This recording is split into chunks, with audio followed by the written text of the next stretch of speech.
Awesome. Natalie, ready if we get started? Yeah, let's do it. Awesome. Okay. All right. Well, hi everyone and welcome. Thank you so much for joining us today. My name is Sarah and I'm excited to be here with all of you. We're really excited to host this session as part of our Mach37 Stealth Talk series. For those of you that are a little bit newer to our network, Mach37 is all about helping cybersecurity entrepreneurs move faster, think bigger, and build smarter. And one of the key ways that we do that is by bringing in the right experts at the right time. And that's kind of what today is all about. So we know that in the early stages of building a company, especially in cybersecurity, technical talent and innovation are crucial, but that's only part of the equation. What often makes or breaks a startup success is the strength of their go-to-market strategy. So how clearly you're telling your story, how well you're positioning your product, and how effectively you're getting it into the hands of the right customers. So that's why today's session is so important. I'm excited to introduce Natalie Nathanson, the founder and CEO of Magnitude Consulting. Natalie and her team specialize in helping startups get traction and scale through strategic marketing. She's been a pivotal part of our guest speaker network at Mach37 and has been helping Mach37 cohorts for years. So Natalie has a very unique perspective on what works in this space because she's in it every day and working with founders like many of you.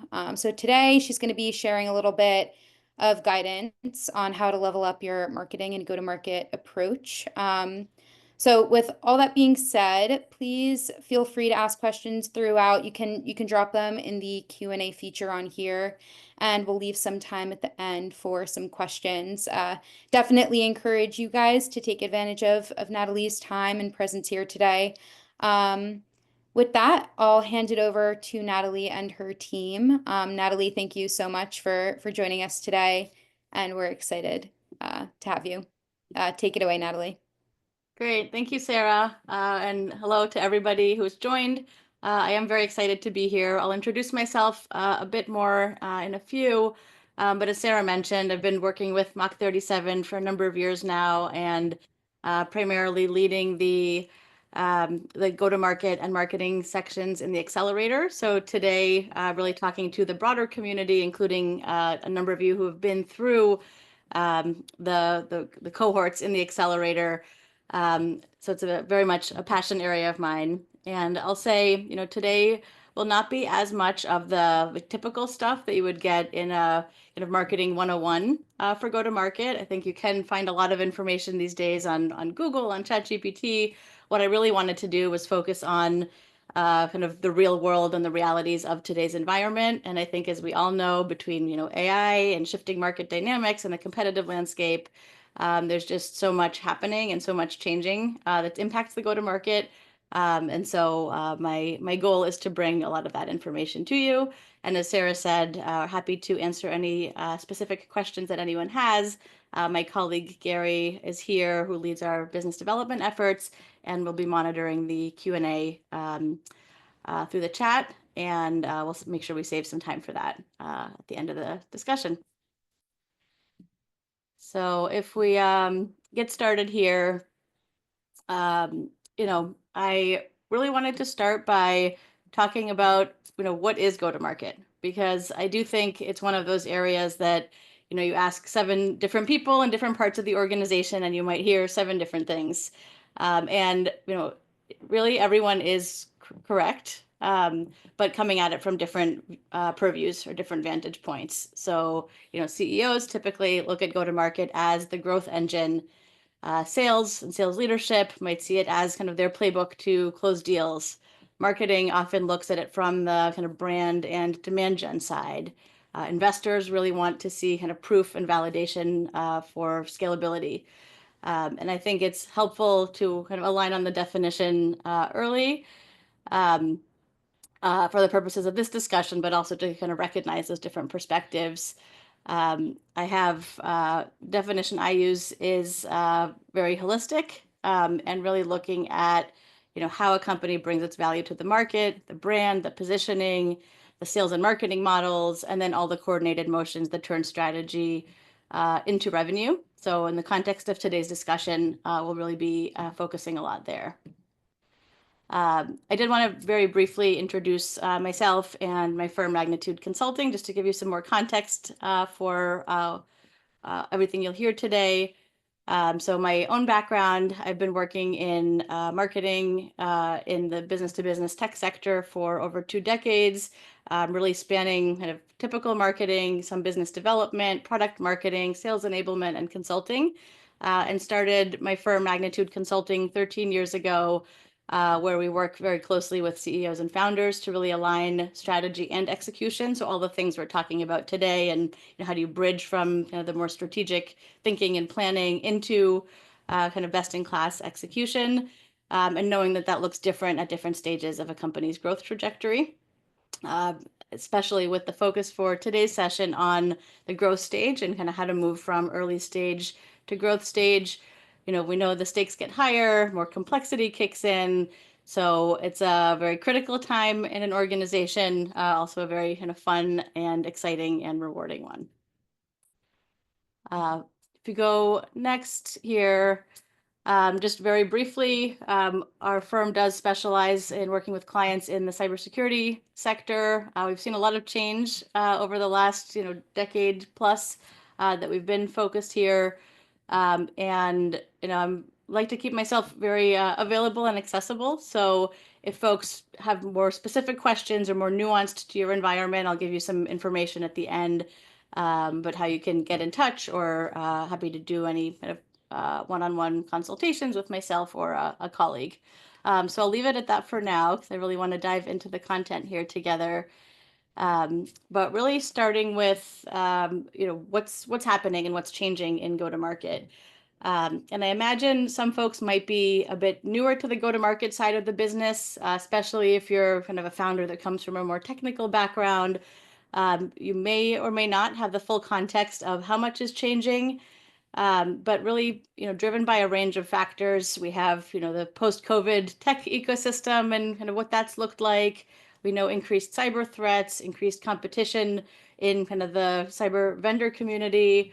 I don't need to tell everyone how much is changing there. And then AI, which is, impacting, threats in the industry, the approach for the solutions. And I just came back a couple of weeks ago from RSA, and AI was everywhere, and for good reason, but really helping companies figure out kind of the right ways to really kind of bring that into the conversation. And then AI in go-to-market practices, both in the kind of research and strategy, and then in the deployment. So I think it's fair to say that the ground has really shifted. We see that cyber buyers are overwhelmed. They've always been skeptical, but increasingly kind of more skeptical and guarded as they're kind of exploring new solutions, and just a lot of competition and noise in the market. So I think we really need to take all of that into account as we look at what is kind of the right approach for the go-to-market. And then from an AI standpoint, recognizing it's not only part of the solutions, it's really also reshaping how buyers evaluate those solutions, and how can we reach them through kind of sales and marketing tactics. And then thinking about some other, another wild card I call is the generational change. So we see more, millennials and Gen Z kind of taking the reins in certain kind of roles or in management positions, with some different expectations around the level of personalization that they get in kind of their marketing and sales outreach and experiences, the level of transparency they expect from their vendors, getting more information, wanting to get more information from peers. And so recognizing some of the things that maybe worked in years past are not working as well.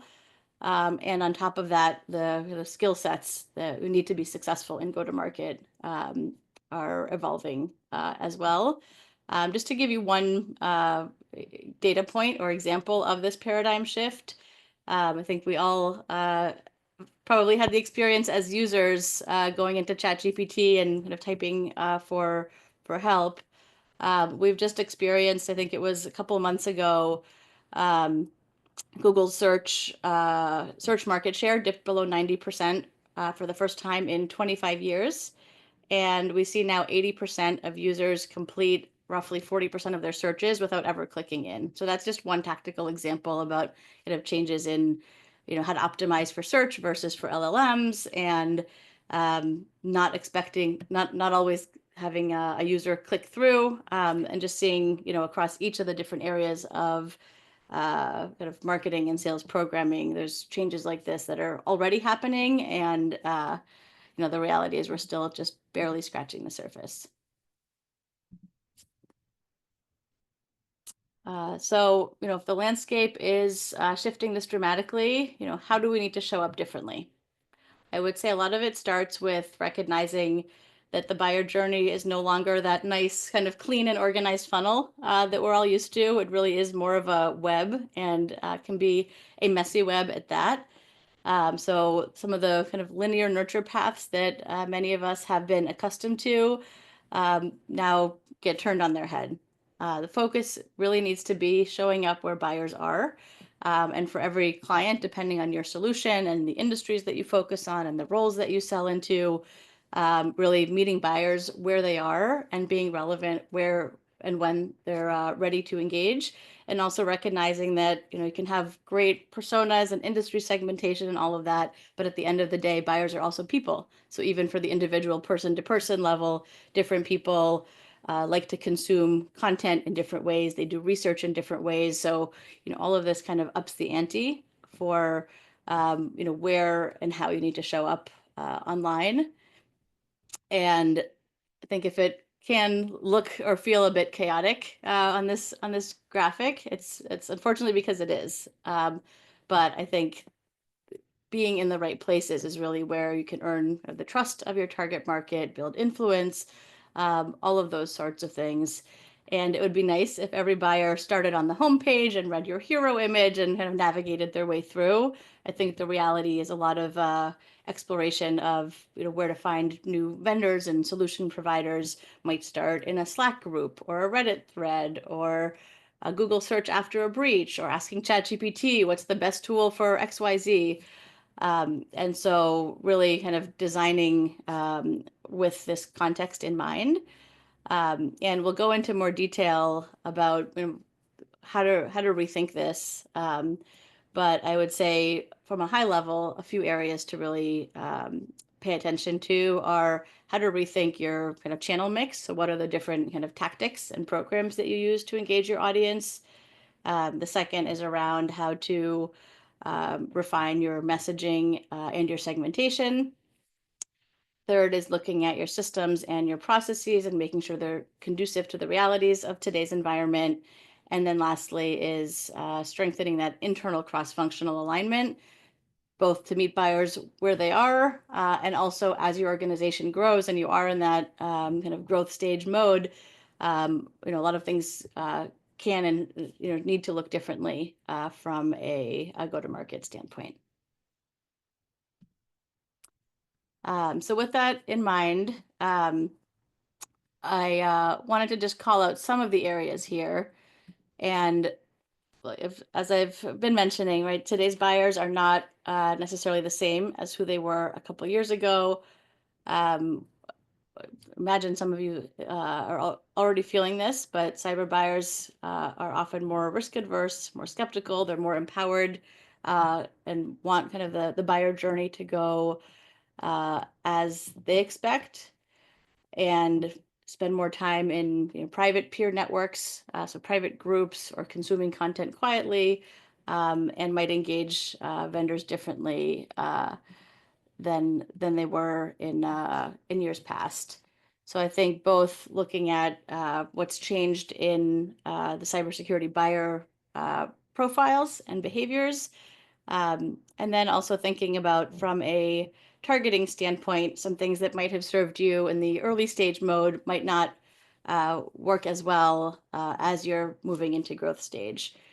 Some of that is really around revisiting assumptions that you might have had previously, And as the market evolves, as your offering evolves, is not leaning too heavily on, the personas or the segments that got you to this point, but also looking at some of those changes in the landscape, like the buying committees, and paying attention to who are the right roles and organizations to be targeting.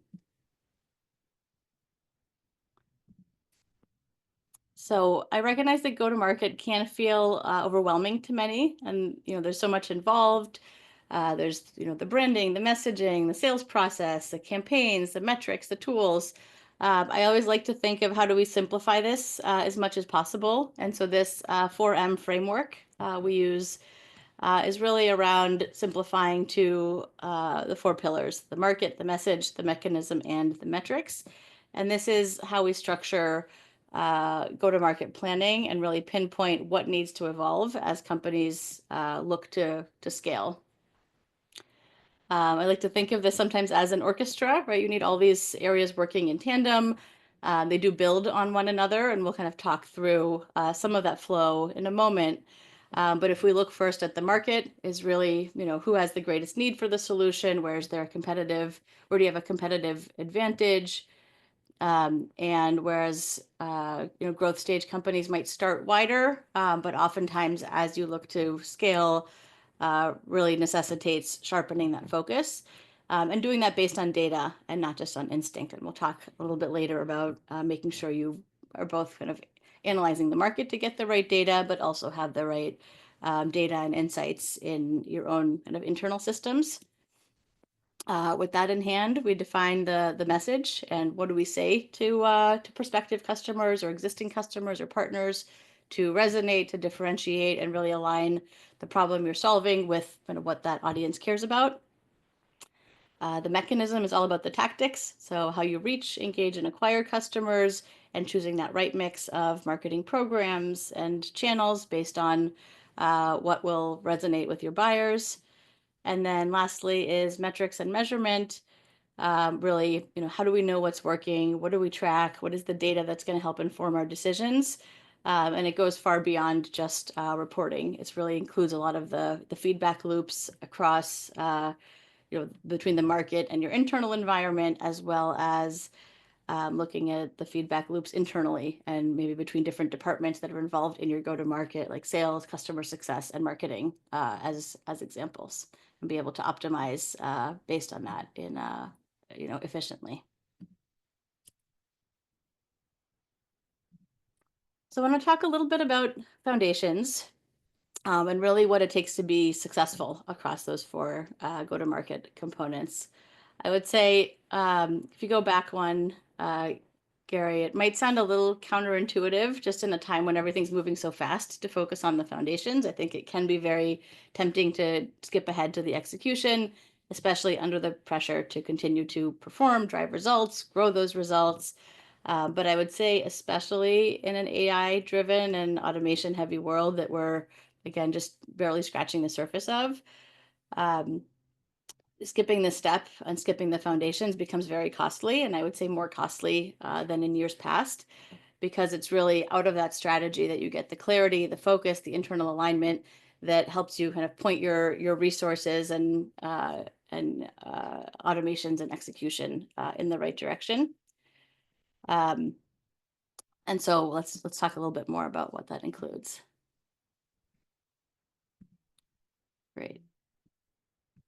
So let's talk about, how do you think about building for scale? In the early stage, the reality is oftentimes it's finding just about anything that works.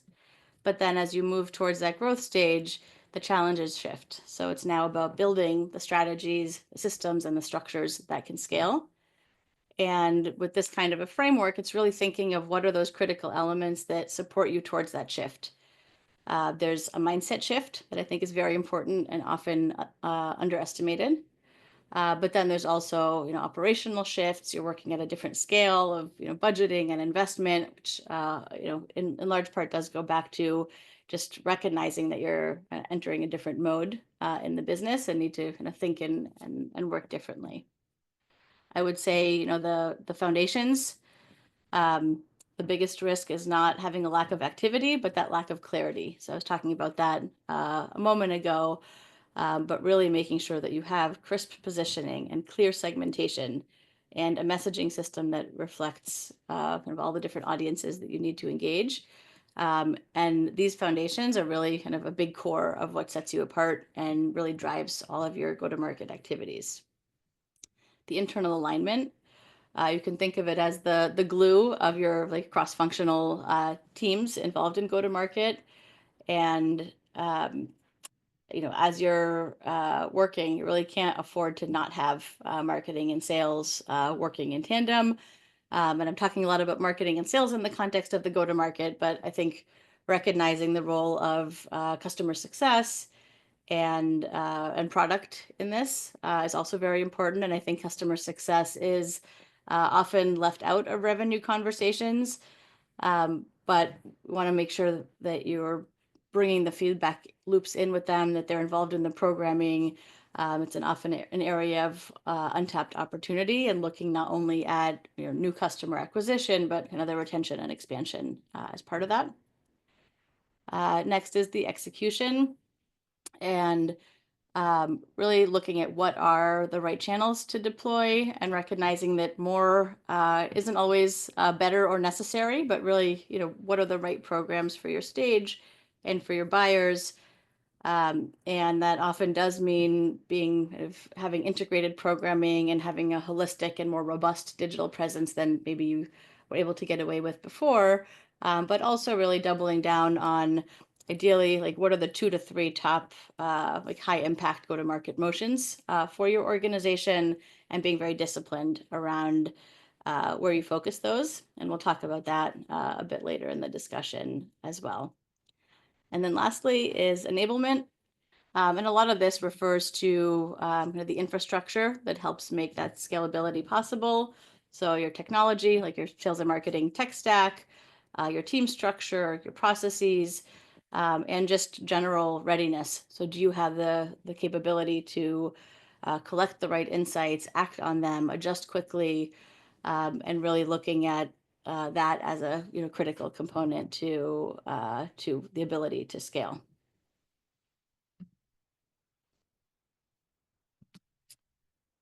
So continuing on this topic of foundations, these areas here on the left are really core inputs of defining your market when you're just starting out. So hopefully these areas are not new to the folks on this call, but I will say that as the company evolves, as the market evolves around you, these areas should be revisited and make sure that they are still in line with what's beneficial and relevant to your business. So things like your initial ICP or ideal client profile, looking at the verticals that you're targeting, your ecosystem of kind of partners and influencers. They may not be serving you the way that they need to. And I think that's a trap that we often see, that companies might stick to some of the same assumptions for too long. And the kind of what got you here won't get you there notion. I do also sometimes see the reverse, where blowing every way the wind blows, and one piece of feedback kind of takes you too far in a direction without validating that that's the right approach. But I think this is really the right time to refocus where you have the most leverage and what is kind of the smartest path for growth. Especially before you add more fuel to the fire, right? You're probably going to be adding headcount and working with new or more outside vendors and new investments in technology. So really making sure that you're looking across these different areas. And then, as I mentioned, recognizing that some of these areas evolve just based on changes that are happening in the marketplace. So that really aligns across all of these different areas as well. So I talked a bit about the kind of importance of doing this kind of work. I want to bring a bit more detail to what it looks like, and what are those different components that you actually want to look at when you're analyzing the market. This is a framework that we use internally when we're working with clients and really going through market assessment and analysis. Sometimes it starts kind of lean and mean for an early stage company and kind of quickly moving through as many of these as possible and kind of using it to make the right initial decisions. Other kind of key moments in an organization coming into Series A and or growth stage as you're looking at how do we scale and what do we need to get in place to be able to do that successfully.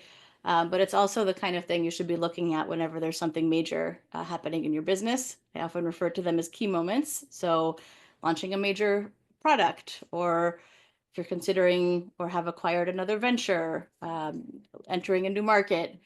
So really kind of revisiting these different areas, almost serving as a checklist to be working through and make sure that you don't need to do any kind of fine tuning or broader changes in how you're approaching the different components of your go-to-market.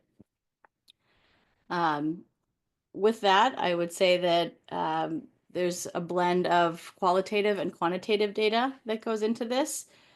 Both your own data internally as an organization and then industry data. What are your competitors doing?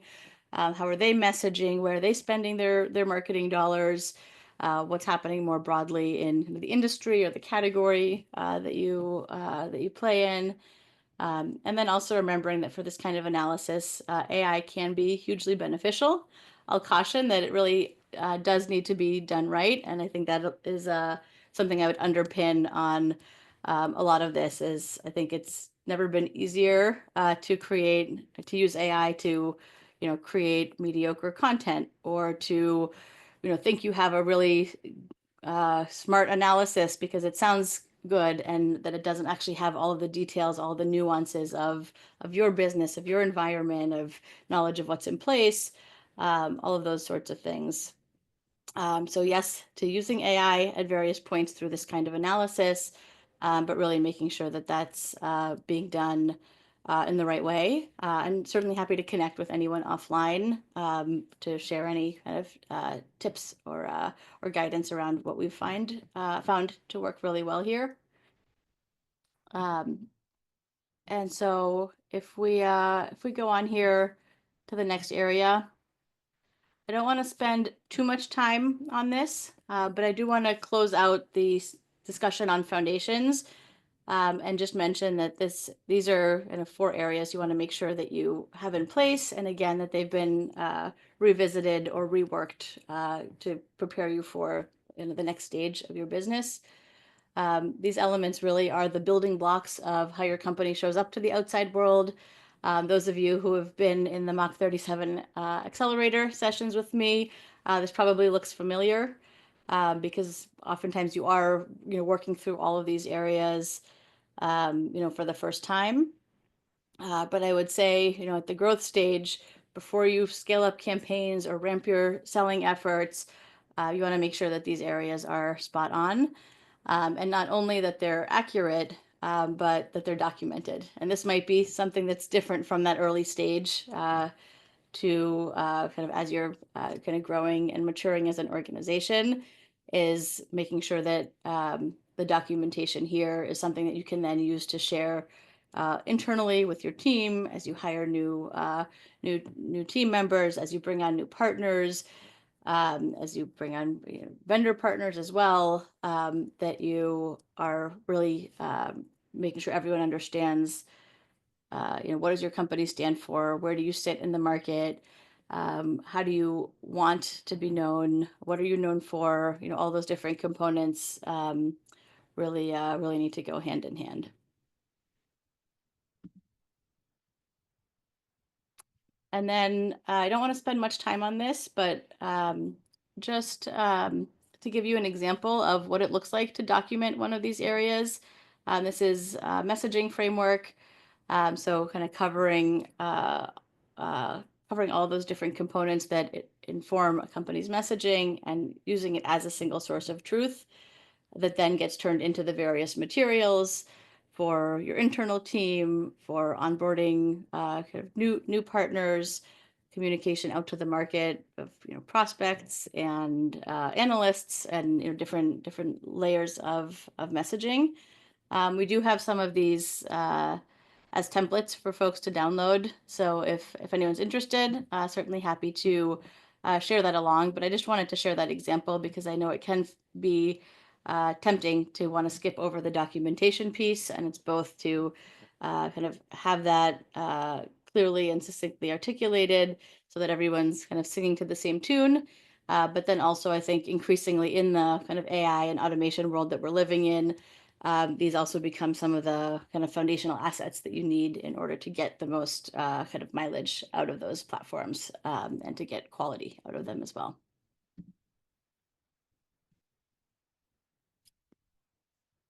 We can go on one more.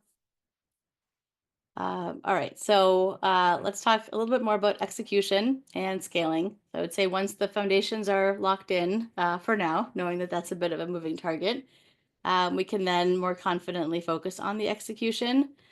And growth stage, you might not yet be in the position of kind of full scaling mode. So it's really, how do you set yourself up for future scale if you're not ready yet, but also knowing that you do need to ramp up your execution and start to really see how you can drive more out of your kind of resources and investments.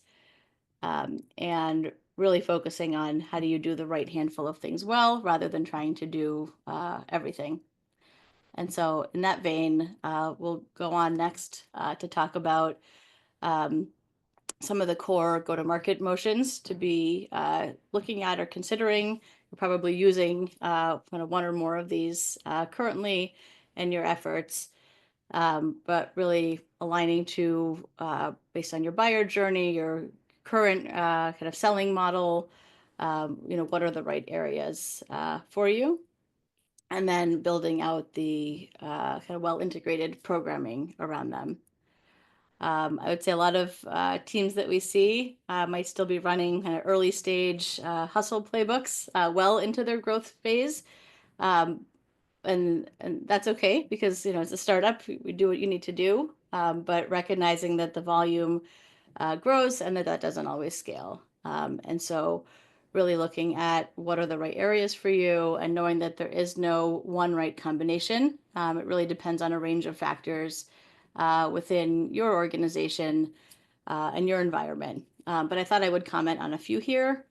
So a few of the ones that are, I would say, most prominent, outbound led is very prevalent because it is kind of scalable, can be very tightly targeted. And I'll say it's tends to be most successful when it's powered by a lot of those foundations where you have a very clear ideal client profile and a tight focus there. You have strong messaging, smart sales enablement tools, which can include things like intent data and personalization platforms and things of that nature. I will say the risk of outbound is it's often not done right or not done as with kind of some of that intelligence and automated intelligence to connect kind of the data to the systems that you're using to deploy sales and marketing efforts. But a place where it can be really beneficial is when you're breaking into new verticals, new regions, or have kind of a very defined list of accounts that you're looking to break into because you can be very targeted in that regard. Another one is partner-led. And I think we know how kind of interconnected and interdependent the landscape is in cybersecurity.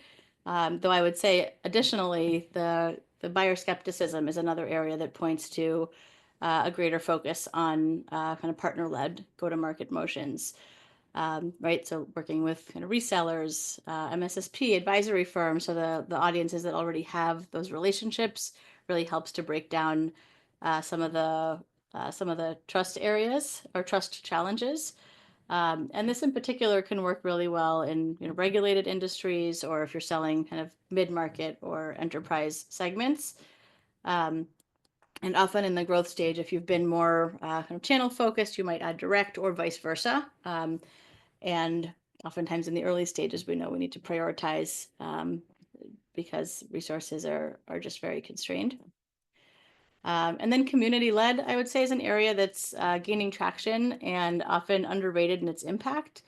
I think because of the growing reliance on peer validation, this is becoming more important to focus on. There's the influence of dark social, so what we can't see necessarily kind of out in kind of public views, some of those closed forums, things of that nature, and often really thinking out of the box. Kind of unique and different kinds of campaigns and programming that'll resonate with your target audience, and that can be a way to really start to punch above your weight. And I have a number of examples of companies that have successfully done that. Happy to connect offline with folks to share some of those, to spur some thinking. But whether that's thought leadership driven or looking at kind of community-based programs for the audience, it can really drive a big impact without incurring a commensurate amount of cost.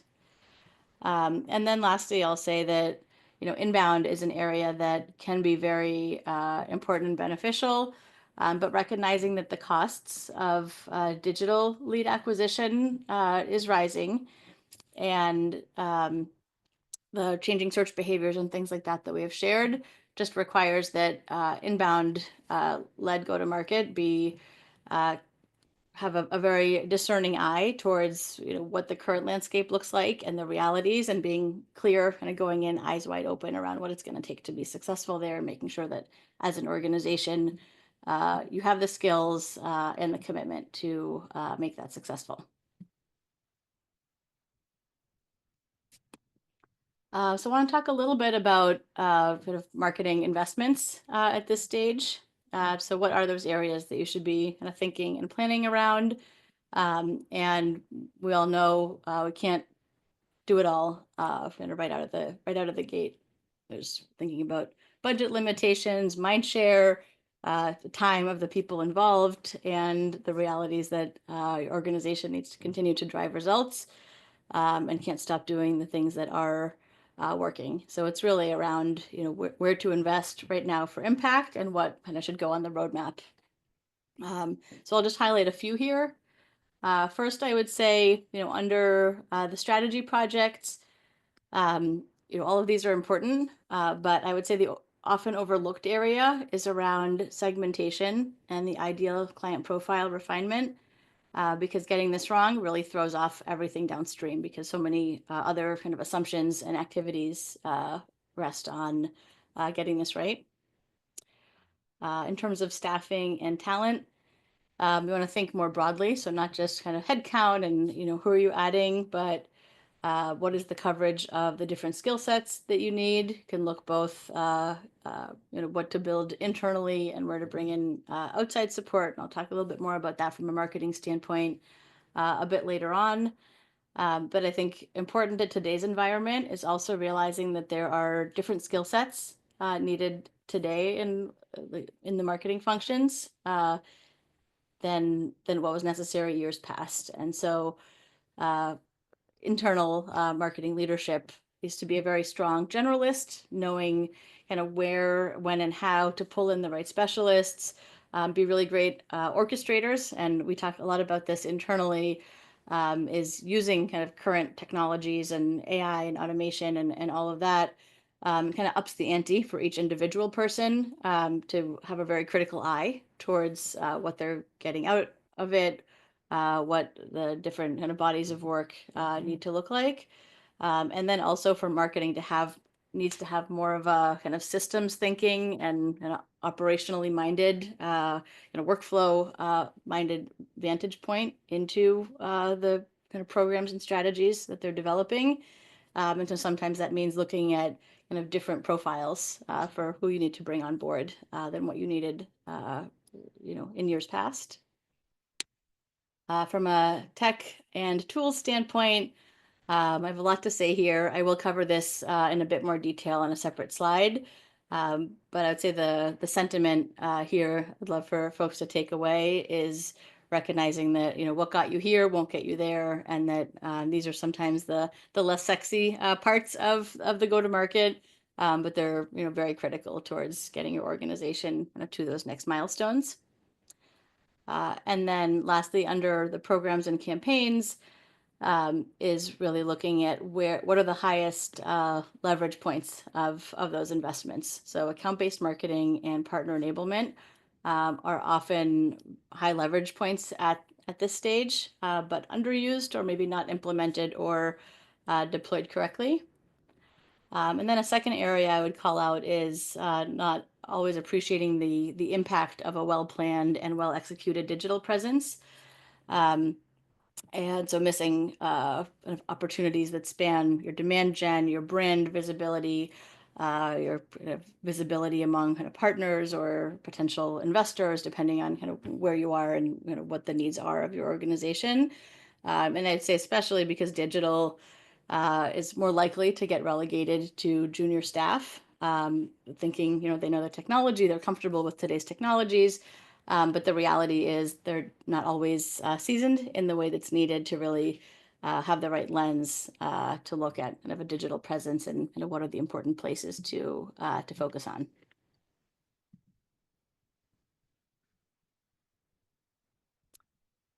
So here I wanted to really cover briefly kind of what are those core areas of a B2B marketing function. This is intended to be less of a menu to kind of pick and choose individually, but more of a portfolio, and always really coming back to the audience that you're looking to engage and your go-to-market motions, and then the selling model, and looking at those components in terms of what are the important mix between these, and then also thinking about where do you fit in the market. So let's take an example of, whether you're in an emerging kind of more disruptive market versus something more kind of established where you might be neck and neck with competitors. That all has implications on what are the right marketing tactics to bring to bear. So like if you're in a newer or disruptive space, there's, identity, threat, detection, and response, kind of a growing category, still being defined a bit. You might lean more in the marketing mix on an education-oriented tactics. You need more trust building, more thought leadership, rather than kind of as direct lead gen at the outset. On the flip side, and on the other end of the spectrum, let's take like penetration testing, where it's a crowded market. There's a lot of competition. To be successful, you need to focus more on kind of differentiation, and then tactics that are really require, I would say, like marketing execution excellence. So buyers already know they have a need, but they don't know the why you. That's why the differentiation is important. But then the excellence in marketing deployment is because you're kind of fighting for every lead, every dollar. And I'll give you an example of a client that we worked with Google Ads. And so it was one of the larger pen testing players, where through the ad optimization, we were able to decrease media spend by tens of thousands, increase the results because of the ad optimization. On the flip side, we've talked to companies in the same space who won't consider Google Ads because they've tried it. They said it didn't work for them, and so they're ready to kind of throw that tactic out. So I think that's something to be conscientious of, is if something's not working, is it some of the assumptions that went into it? Is it the execution? So you want to make sure not to blame kind of a tactic and throw that completely out of the window when maybe there was something in the execution. So just some of the types of considerations to keep in mind as you're looking at the right tactics to deploy. So foundations, often refer to this as foundational infrastructure. And I would say this is an area that often lags behind the ambitions of a go-to-market and desired growth rate and goals and all of that. And I get that. I mentioned earlier, I do often refer to this as one of the unsexier topics in go-to-market. It includes the processes, the back-end tools, all the technologies that underpin your go-to-market engine. And oftentimes seeing kind of band-aid solutions, but recognizing that over time, a lot of those band-aid solutions do more harm than good, and they lead to inefficient kind of handoffs in kind of lead cycles, attribution gaps and not knowing necessarily kind of what's working or why, having blind spots in the reporting. And so it becomes not only a gating factor to kind of growing and scaling efficiently, and also though gating factor to harnessing an AI and automation the right way. And there's things that maybe didn't matter as much in go-to-market a few years ago, that now become kind of the table stakes for being able to kind of harness these tools well. And again, happy to talk more with folks about that if it's something on your mind. There's a lot of different components here. I'll just cover from a high level what are some of the things that we look for at this stage, or that if you don't have them, the things you want to work towards. One is having a clean and well-structured CRM with proper lifecycle reporting. Make sure you have kind of all the fields set up that you need to be able to kind of slice and dice the data as necessary for your business. Having a marketing automation platform that aligns with your go-to-market motions and the stage of your business, so you don't have to kind of overbuild it to have complexity that you don't need, but making sure that you do have everything in place, the workflows are set up correctly, you have the right integration with the CRM, and if you've made it to this point without a marketing automation system, this would be the moment to look at that and what's the right platform for you. Then there are, like with any technology, different platforms at different price points. Then looking at lead and account strategy with different buyer signals, a modular website that's optimized not only for search, but also kind of LLMs and built on a content management system that can scale and grow with your team, and that works across all the different platforms. And really making sure that from a ownership standpoint, you have clear ownership too of kind of RevOps and go-to-market workflows, and someone is assigned to that, ideally in-house, but bringing in a partner if necessary, just that all your systems will continue to work well together. I'm going to go through a little bit faster because I know I'm just taking a look at the time here. But if you go to the next page here, I wanted to briefly touch on marketing org planning. I do think there's a lot of misconceptions here, and in line with a lot of what we're talking about, some of the success drivers for what makes kind of for a good marketing org and structure is evolving. I always say there's no perfect model, so it's really about the right model for your company and your current stage, and recognizing that what worked for you when you were smaller may not serve you the same way as you scale. I will say at the growth stage, the hybrid model often works best. And so if you don't have marketing in-house, often starting with an outsourced support where you can get a lot done a lot faster and where your needs are very disparate, moving from strategy to execution and all those different components. But ideally having a blend of in-house and outsourced support, so that you can kind of appreciate the best of both worlds for what you get. So as we near the end of the presentation, I do need to spend a little bit of time on the measurement. And this is really far beyond just kind of a performance report. It's really the data that helps us learn, adapt, figure out the right places and ways to scale. And we know that companies that do well kind of at this stage of their business are the ones that do have the ability to learn faster, make better decisions because they have the right data at their disposal. And so we've talked about how the go-to-market environment is nonlinear and buyer-led. We see buyers kind of jumping from different sources and self-educating, and things that are a bit harder to track.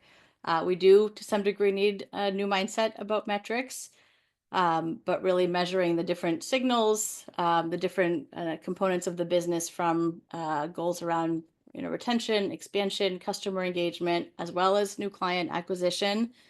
And looking across each of these kind of 4 buckets of metrics at what are the best and most important for your own business, and engagement and awareness, looking at beyond just traffic and things like that, but user intent signals like repeat website visitors and being able to kind of flag those pretty quickly.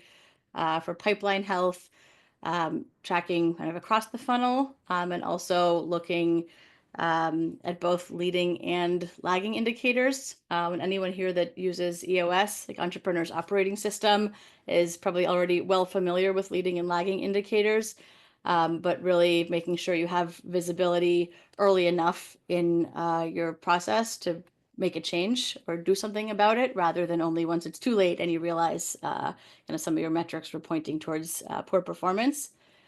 Revenue and retention, right, has their own set of metrics. And then an often overlooked area is cross-team collaboration and looking at the right data to see, are your sales and marketing teams feeding each other the right insights? Are learnings shared from one part of the business to another? And making sure that you, again, have that right visibility to provide that support.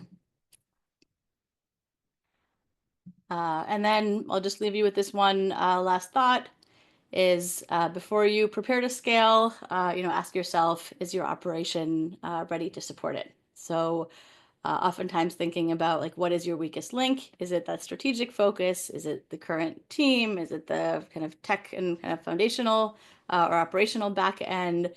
And those usually will be the areas where the growth stalls first.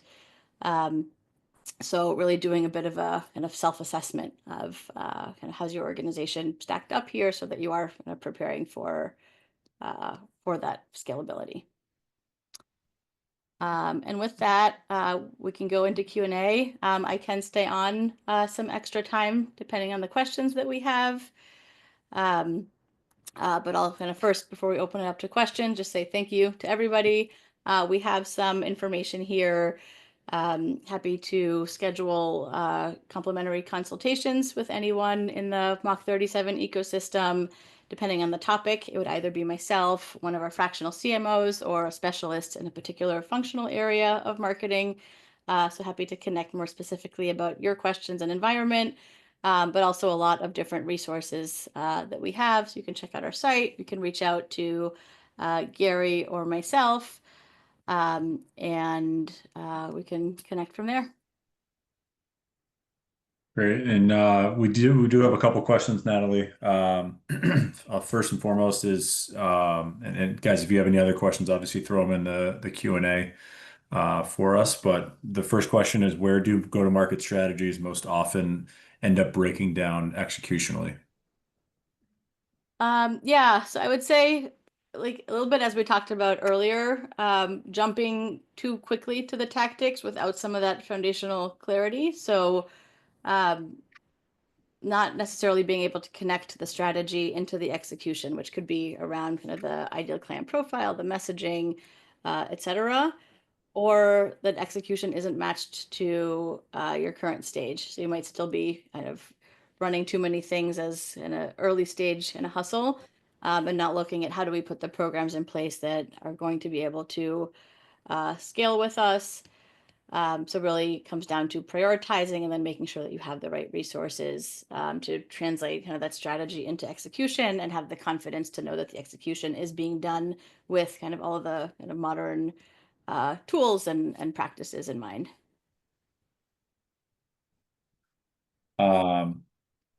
Another question we had was, I think, kind of tying in the idea of measurement. And so basically, when you're evaluating how things are going, when do you decide it's time to pivot away from a tactic versus continuing to try and optimize it further and kind of fix what's going on?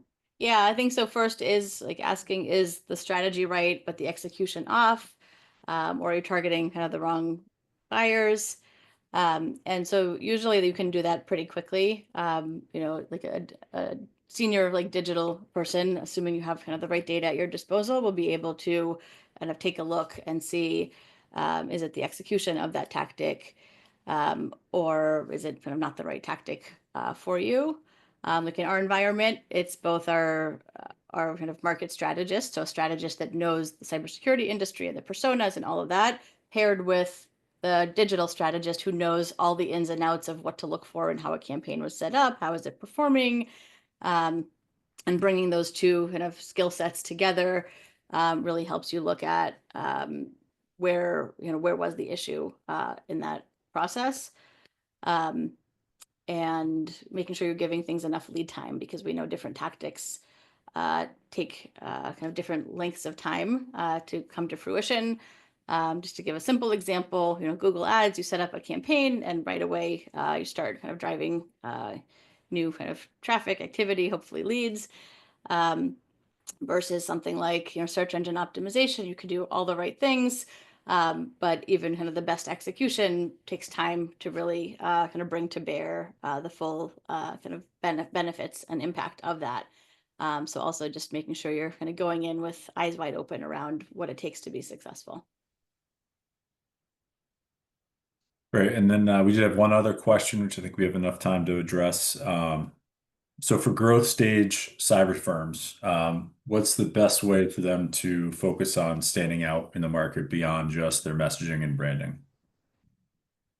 So I would say a really important area, and it might sound obvious, but really looking at those credibility builders. So getting testimonials, getting case studies, getting kind of analyst mentions.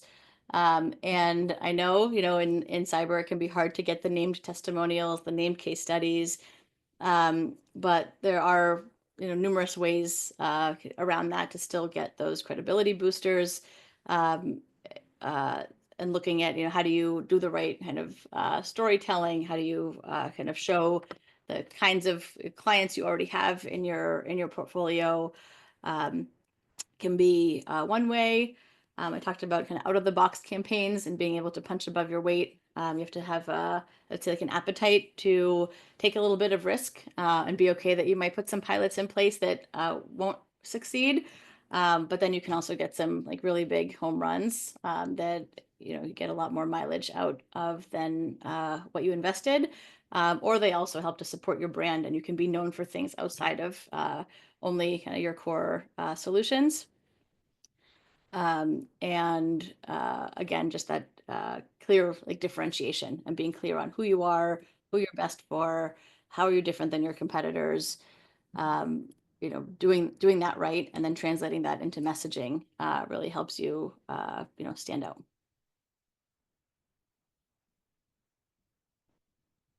I think that's the last question we had, Nat. All right. Thank you. Well, we're right on time as well. So thank you so much to everyone joining. Sarah will be sending around the slides, so hopefully that will be beneficial to everybody, and you can certainly reach out to us to connect on anything more unique to your environment. Awesome. Thank you so much, Natalie, and thank you everyone for joining. Have a great rest of your day. Bye, everyone. Thank you.